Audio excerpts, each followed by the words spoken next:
মুরগা তো প্রতিদিন সকালে গিয়ে তার বউদের ডিম পরীক্ষা করে ডিম ছোট হয়েছে নাকি বড় হয়েছে। যদি ডিম ছোট হয়ে যায় তাহলে শুরু হয়ে যায় মারধর। এটা কি ধরনের পাগলামি? কত হিম্মত একবার তার এক বউয়ের ঘরে অনেকগুলো বাচ্চা ফুটেছে। কি সুন্দর। এর মাঝে একটি বাচ্চা অসুন্দর হওয়া ডিম থেকে বের হতে ভয় পাচ্ছে।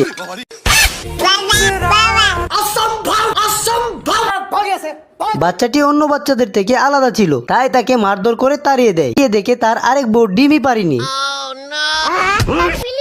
টর্চার সেলে পাঠিয়ে দেয় এবং টর্চার করে তাকে ডিম পারিয়ে নেওয়া হয়।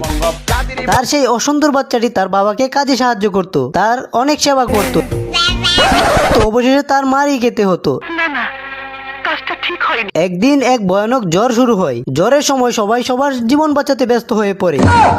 তার এক বাচ্চা বাতাসের কারণে পানিতে ভেসে যাচ্ছিল। এমন সময় সে তার